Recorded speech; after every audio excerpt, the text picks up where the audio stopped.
নমস্কাৰ প্ৰিয় বন্ধু বান্ধৱীসকল, পুনৰ আন এটা ভিডিঅ'লৈ আপোনালোক সকলোকে স্বাগতম জনাইছোঁ। আজি আমি এটা বিশেষ বিষয় আলোচনা কৰিম, যিটো বিষয় অত্যন্ত গুৰুত্বপূৰ্ণ। অৰ্থাৎ আজি আমি আলোচনা কৰিম জুলাই মাহৰ 12টা ৰাশিৰ ৰাশিফল সম্পৰ্কে। প্ৰিয় বন্ধু বান্ধৱীসকল, প্ৰতিটো মাহৰেই 12টা ৰাশিৰ ৰাশিফলসমূহ লৈ আপোনালোকৰ মাজত উপস্থিত হওঁ। আপোনালোকৰ পৰা মৰম, শ্ৰদ্ধা, চেনেহ যথেষ্ট আমাক উৎসাহিত কৰি আহিছে আৰু কম সময়ৰ ভিতৰতে আপোনালোকে যি পৰ্যায়ত মোক লৈ আহিছে, সেয়েহে পুনৰবাৰ আপোনালোকক ধন্যবাদ আৰু কৃতজ্ঞতা জ্ঞাপন কৰিছোঁ। আমি বিশেষকৈ আপোনালোকৰ লাইক বা শ্বেয়াৰ বা এটা কমেণ্টে আমাক নতুন নতুন ভিডিঅ'সমূহ বনাবৰ কাৰণে যথেষ্ট উৎসাহ উদ্দীপনা দি আহিছে। যা নহওক, পুনৰ আন এটা নিবেদন কৰিছোঁ যে যদিহে মোৰ এই চেনেলটোৰ আপুনি নৱাগত হয়, তেনেহ'লে মোৰ চেনেলটি ছাবস্ক্ৰাইব কৰিব আৰু মোৰ ভিডিঅ'সমূহ আপোনাৰ বন্ধুবৰ্গলৈ লৈ যোৱাত সহায় কৰিব। আহক আমি ভিডিঅ'টোৰ ভিতৰলৈ যাওঁ। জুলাই মাহৰ ৰাশিফল অৰ্থাৎ আহাৰ মাহৰ আধা আৰু শাওণ মাহৰ আধা, এই দুটা মাহৰ আধা আধা মিলাই জুলাই মাহটো অন্তৰ্ভুক্ত হৈছে। সেয়েহে জুলাই মাহৰ 12টা ৰাশিফলসমূহকে আমি এটা বিশদ আলোচনা লৈ আহিছোঁ আৰু ভিডিঅ'টো শেষলৈ চাব। প্ৰত্যেকটো ৰাশিৰ জাতক জাতিকাসকলে যথেষ্ট উপকৃত হ'ব বুলি আশা কৰিছোঁ।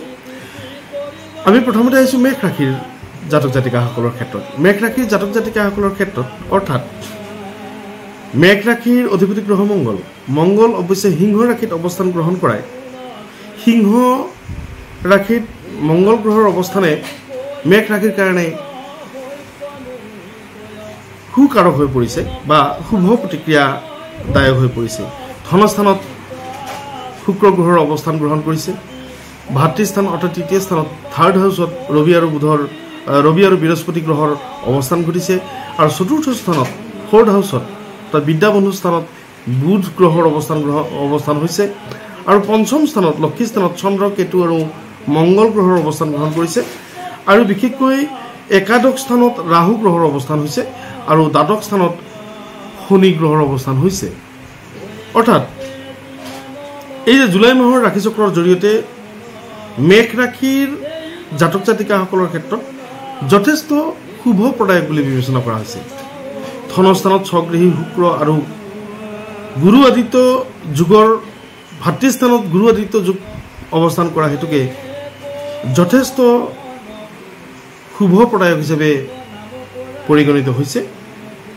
ধনস্থান অত্যন্ত সুন্দৰ, তেওঁলোকৰ আয়, ইনকাম, উপাৰ্জন ইত্যাদিৰ ক্ষেত্ৰত নতুন সুবিধা পাব।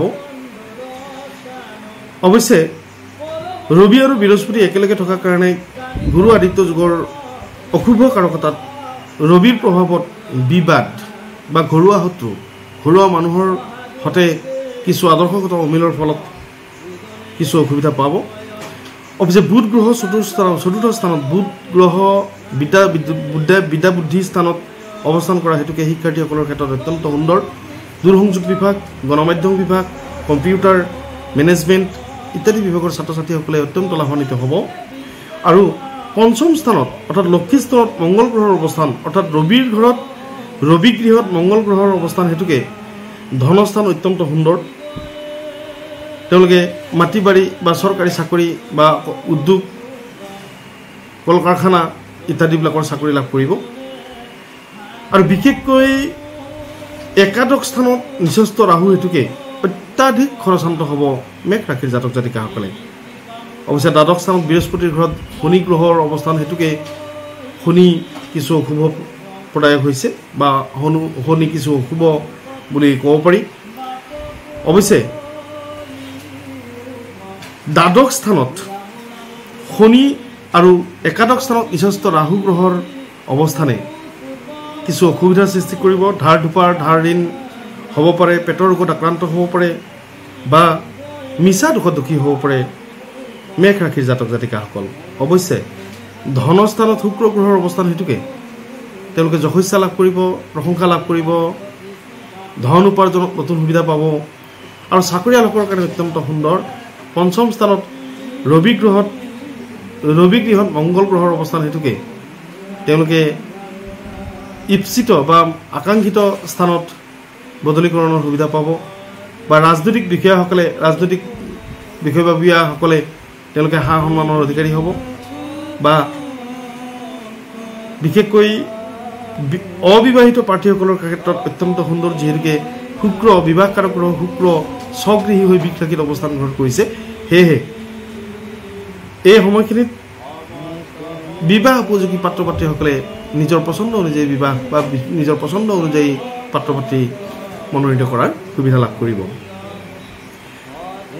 আমি আহিছোঁ বৃষ ৰাশিৰ জাতক জাতিকাসকলৰ ক্ষেত্ৰত। বৃষ ৰাশিৰ জাতক জাতিকাসকলৰ ক্ষেত্ৰত এই মাহটো অত্যন্ত সুন্দৰ বুলি ক'ব পাৰি, কিয়নো বৃষ ৰাশিৰ অধিপতি গ্ৰহ শুক্ৰ নিজৰ ঘৰত স্বগৃহী হৈ অৱস্থান কৰা হেতুকে শুক্ৰ গ্ৰহ অত্যন্ত সুন্দৰ। সেয়েহে চাকৰি বাকৰিৰ ক্ষেত্ৰত বিশেষকৈ চিকিৎসা বা সমাজ কল্যাণ বিভাগ, খেতি বাতি বিভাগ, ইৰিগেশ্যন, এগ্ৰিকালচাৰ এই ধৰণৰ বিষয়বিলাকত চাকৰিৰ নতুন সম্ভাৱনা আছে।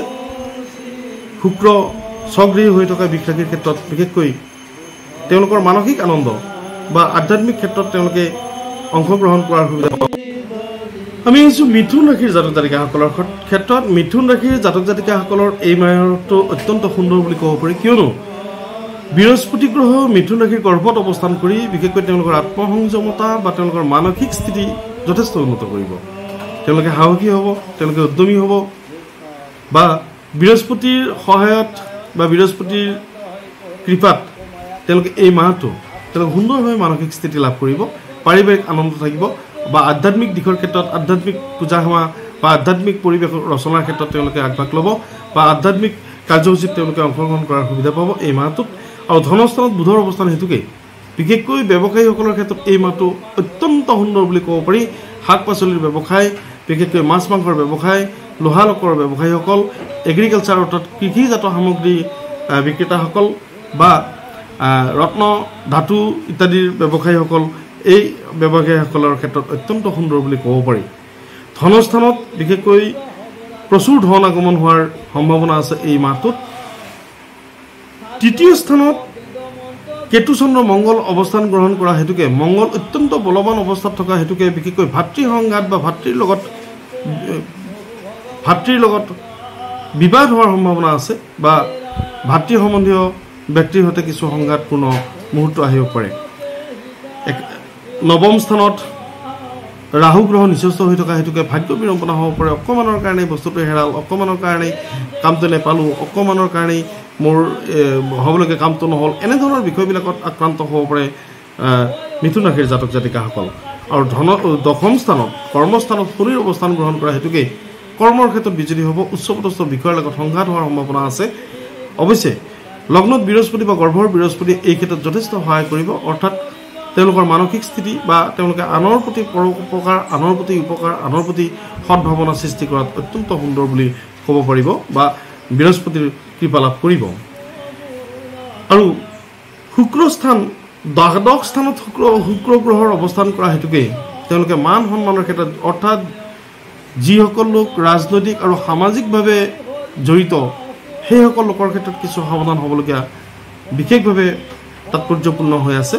কাৰণ স্বগৃহী শুক্ৰই দ্বাদশ স্থানত অৱস্থান কৰা হেতুকে তেওঁলোকৰ সামাজিক স্থিতি বা কিছু মানুহৰ পৰা মিছা দোষত দোষী বা মানুহৰ পৰা অপকাৰ হোৱাৰ সম্ভাৱনা আছে। সেয়েহে মিথুন ৰাশিৰ জাতক জাতিকাসকলে কিছু যিসকল সামাজিক ব্যক্তি, যিসকল ৰাজনৈতিক ব্যক্তি তেওঁলোকে সাৱধান হৈ থকাৰ প্ৰয়োজন আছে। আমি আহিছোঁ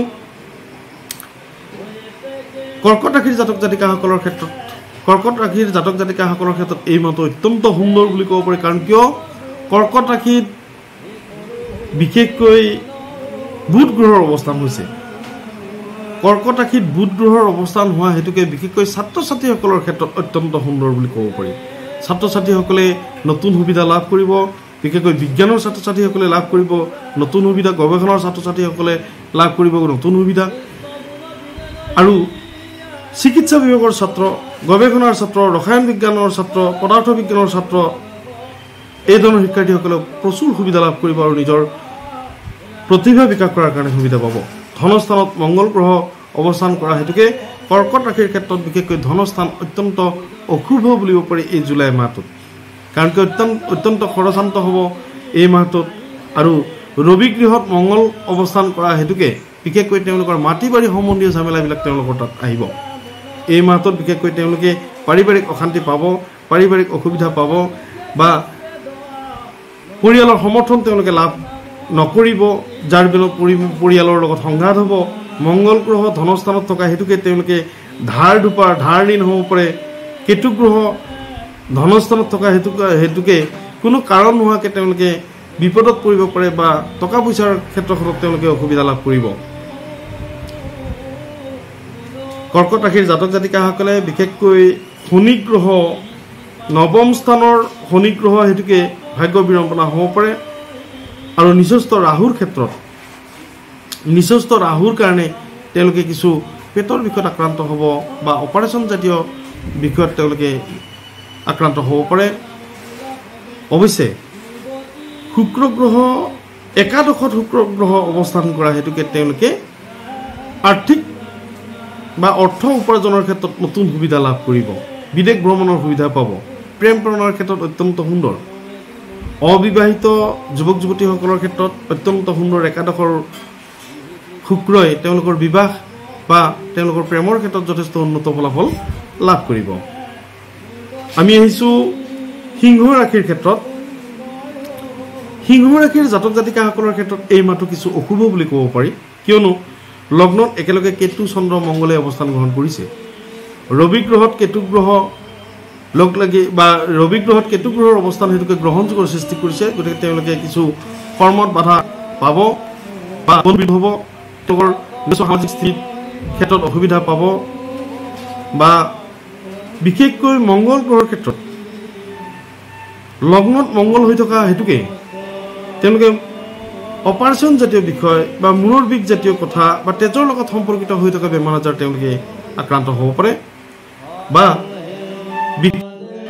আমি আহিছোঁ কন্যা ৰাশিৰ জাতক জাতিকাসকলৰ ক্ষেত্ৰত। কন্যা ৰাশিৰ জাতক জাতিকাসকলে জুলাই মাহটো অত্যন্ত সুন্দৰ বুলি ক'ব পাৰি।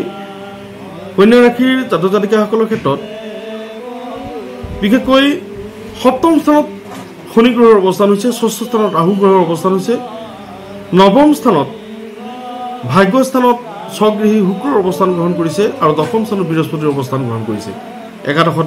একাদশ স্থানত বুধ গ্ৰহৰ অৱস্থান গ্ৰহণ কৰিছে আৰু দ্বাদশত কেতু চন্দ্ৰ মংগলে অৱস্থান কৰিছে। গতিকে এটা মিশ্ৰিত ফলাফল লাভ কৰিব এই মাহটোত কন্যা ৰাশিৰ জাতক জাতিকাসকলে। কন্যা ৰাশিৰ অধিপতি গ্ৰহ বুধ ইতিমধ্যে একাদশ স্থানত অৱস্থান গ্ৰহণ কৰাৰ হেতুকে তেওঁলোকে বিশেষকৈ চাকৰি বাকৰিৰ ক্ষেত্ৰত অত্যন্ত সুন্দৰ হ'ব। কন্যা ৰাশিৰ জাতক জাতিকাসকলৰ ক্ষেত্ৰত এই মাহটোৰ ক্ষেত্ৰত বিশেষকৈ চাকৰি বাকৰিৰ ক্ষেত্ৰত অত্যন্ত সুন্দৰ হ'ব। বুধ গ্ৰহ শিক্ষাৰ্থীসকলৰ কাৰণে অত্যন্ত শুভ। তেওঁলোকে অৰ্থাৎ আৰ্টছ অৰ্থাৎ সাহিত্য কলা সংস্কৃতিৰ ছাত্ৰ ছাত্ৰীসকলৰ ক্ষেত্ৰত অত্যন্ত সুন্দৰ। গৱেষণা ছাত্ৰ ছাত্ৰীসকলৰ ক্ষেত্ৰত অত্যন্ত সুন্দৰ। একাদশৰ বুধে তেওঁলোকৰ চাকৰি প্ৰাপ্তিৰ ক্ষেত্ৰত সহায় কৰিব, শৈক্ষিক দিশৰ ক্ষেত্ৰত সহায় কৰিব। অৱশ্যে শত্ৰু স্থানত ৰাহু গ্ৰহৰ অৱস্থান হেতুকে তেওঁলোকে গোপন শত্ৰু লাভ কৰিব। তেওঁলোকৰ লগত এনেই খুব সুন্দৰ, কিন্তু ভিতৰেদি তেওঁলোকে শত্ৰুতা লাভ কৰিব বা গোপন শত্ৰু তেওঁলোকে লাভ কৰিব। সপ্তম স্থানত শনি গ্ৰহৰ অৱস্থান হেতুকে বৃহস্পতিৰ ঘৰত শনি গ্ৰহৰ অৱস্থানত সাংসাৰিক অসুবিধা পাব, দাম্পত্য সুখত অসুবিধা পাব, পাৰিবাৰিক অশান্তি পাব বা প্ৰতি স্বামী আৰু স্ত্ৰীৰ মাজত সংঘাত সৃষ্টি হ'ব পাৰে। অৱশ্যে নৱম স্থানৰ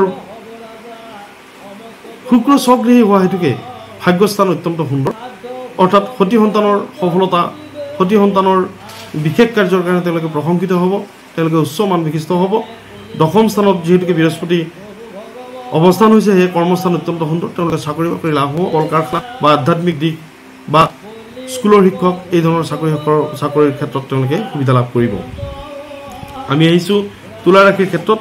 তুলা ৰাশিৰ অধিপতি গ্ৰহ শুক্ৰ স্বগৃহী হৈ দৃষ্টি নিক্ষেপ কৰা হেতুকে তুলা ৰাশিৰ জাতক জাতিকাসকলে জুলাই মাহত অত্যাধিক সন্মান, অত্যাধিক মৰম, অত্যাধিক চেনেহ আৰু বিশেষকৈ তেওঁলোকে কৰ্মৰ সুবিধা পাব।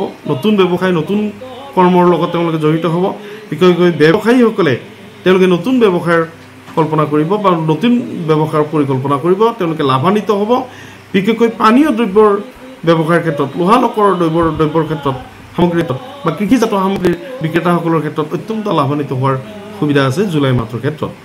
আৰু বিশেষকৈ নৱম স্থানত ভাগ্যস্থানত বৃহস্পতি অৱস্থান কৰা হেতুকে তেওঁলোকে পুৰণি পাবলগীয়া ধন বা পুৰণি পেলাই থোৱা কাম তেওঁলোকে পুনৰ নতুনকৈ আৰম্ভ কৰিব পাৰিব বা তেওঁলোকে এই সুবিধা লাভ কৰিব।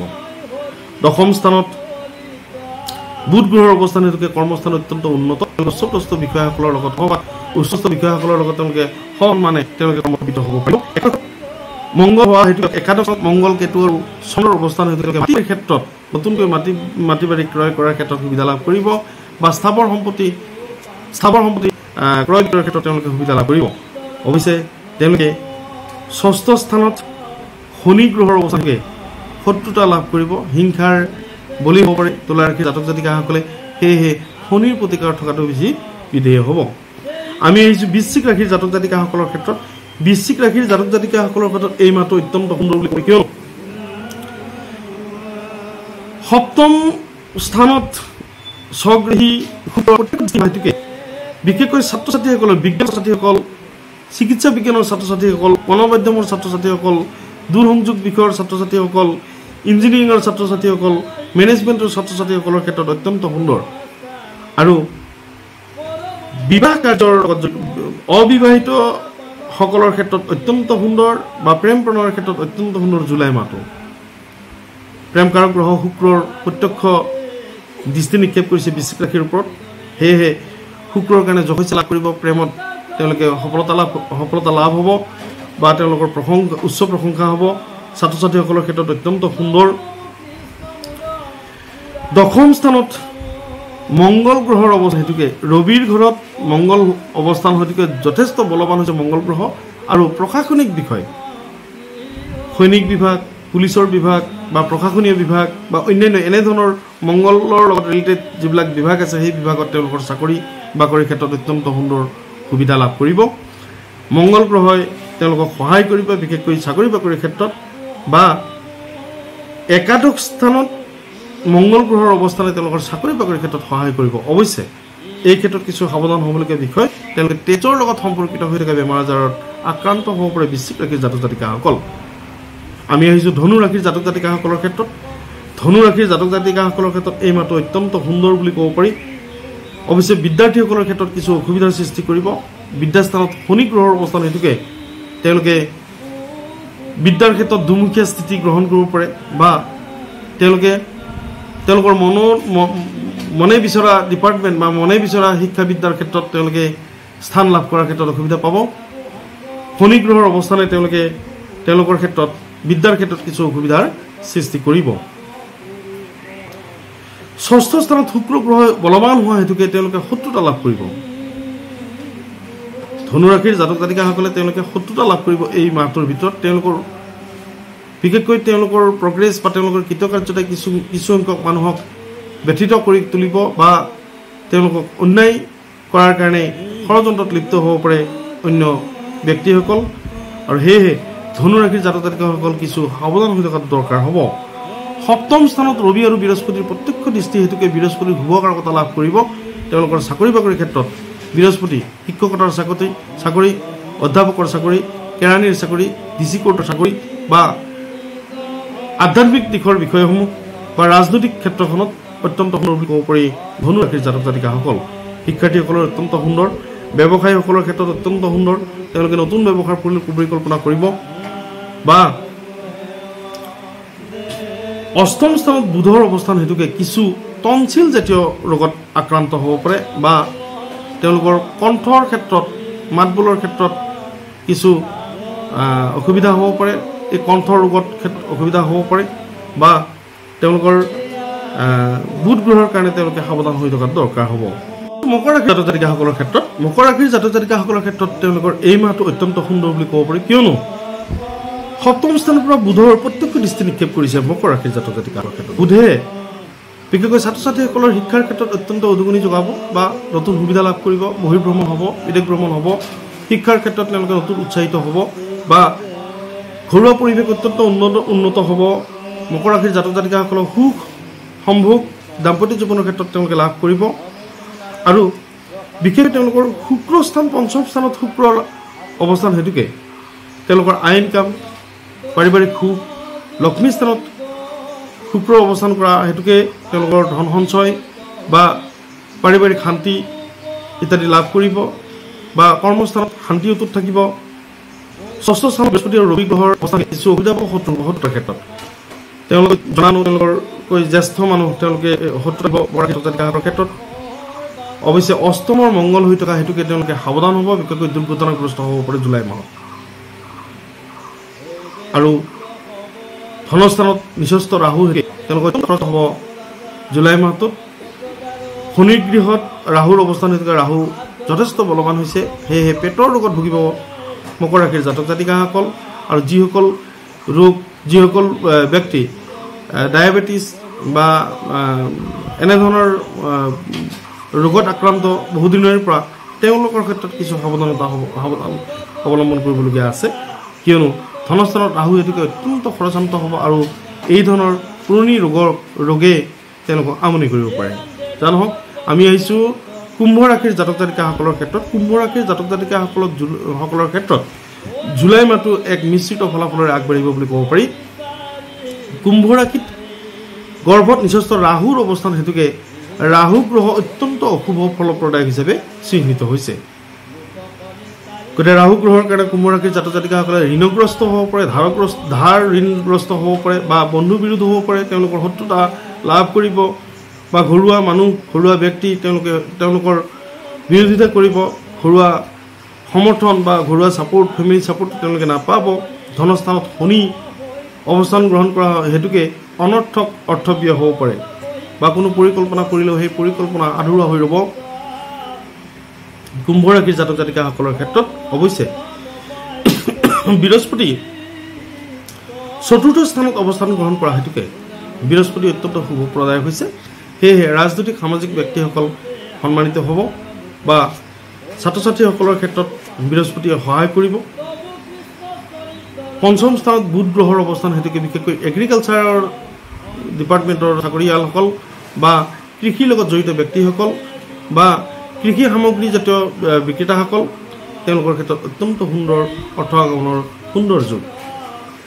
ষষ্ঠ স্থানত মংগল গ্ৰহৰ অৱস্থান হেতুকে কিছু মংগল গ্ৰহ অশুভ হোৱা দেখা যায়, আৰু মংগল গ্ৰহ অশুভ হ'লে কিছু তেওঁলোকে অসুবিধা পাব। তেজৰ লগত সম্পৰ্কিত হৈ থকা বেমাৰ আজাৰৰ পৰা সাৱধান হ'বলগীয়া আছে।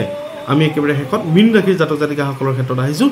মীন ৰাশিৰ জাতক জাতিকাসকলৰ ক্ষেত্ৰত কিছু অশুভ বুলি পৰিগণিত হৈছে এই জুলাই মাহটো, কিয়নো 29 মাৰ্চ তাৰিখে শনি গ্ৰহ মীন ৰাশিত অৱস্থান গ্ৰহণ কৰা হেতুকে গৰ্ভত শনি হৈ থকা হেতুকে তেওঁলোকৰ মানসিক স্থিতি যথেষ্ট অসুবিধা বা পাৰিবাৰিক স্থিতি বা পৰিয়ালত তেওঁলোকৰ সংঘাতপূৰ্ণ জীৱন এটা আৰম্ভ হয়তো হ'ব পাৰে বা পাৰিবাৰিক ক্ষেত্ৰখনত তেওঁলোকে যথেষ্ট মনকষ্ট পাব মীন ৰাশিৰ জাতক জাতিকাসকলৰ ক্ষেত্ৰত। আৰু লগ্নত যিহেতুকে গৰ্ভত যিহেতুকে শনিৰ অৱস্থান হৈছে, সেয়েহে তেওঁলোকৰ পৰিকল্পনা উপযুক্তভাৱে ৰূপায়ণ নহ'ব পাৰে বা তেওঁলোকে বন্ধু বিৰোধ হ'ব, ঘৰুৱা শত্ৰুতা লাভ কৰিব, আৰ্থিক ক্ষেত্ৰখনত অসুবিধা পাব, অৰ্থ ব্যয় হ'ব, অত্যন্ত খৰচান্ত হ'ব। অৱশ্যে বৃহস্পতিৰ শুভকাৰকতাত তেওঁলোকে কিছু নতুন বন্ধু লাভ কৰিব, নতুন বিষয় কিছুমান তেওঁলোকে লাভ কৰিব। সেই বিষয়বিলাকত মানসিকভাৱে সতেজ হ'লে তেওঁলোকে আইন কামৰ ক্ষেত্ৰত যথেষ্ট সুবিধা লাভ কৰিব। যা নহওক বন্ধু বান্ধৱীসকল, 12টা ৰাশিৰ ৰাশিফলসমূহ লৈ আপোনালোকৰ মাজত উপস্থিত হৈছিলোঁ, জুলাই মাহৰ ৰাশিফলসমূহ লৈ। আৰু এই জুলাই মাহটোৰ প্ৰতিটো দিনেই আপোনালোকৰ কাৰণে সুন্দৰ হওক, সুখৰ হওক, অনাবিল হাঁহি আৰু অনাবিল সুখ শান্তিৰে ভৰি পৰক জুলাই মাহটোৰ প্ৰতিটো দিন। সদশেষত এটি বিশেষ নিবেদন যে যদি ভিডিঅ'টো ভাল লাগিল তেনেহ'লে এটা লাইক কৰিবলৈ নাপাহৰিব আৰু কমেণ্টত গৈ ওম নমঃ শিৱায় বুলি কমেণ্ট কৰিবলৈ নাপাহৰিব। আৰু মোৰ এই চেনেলটি যদি আপুনি নবাগৰে তেনেহ'লে ছাবস্ক্ৰাইব কৰিবলৈ নাপাহৰিব। ধন্যবাদ।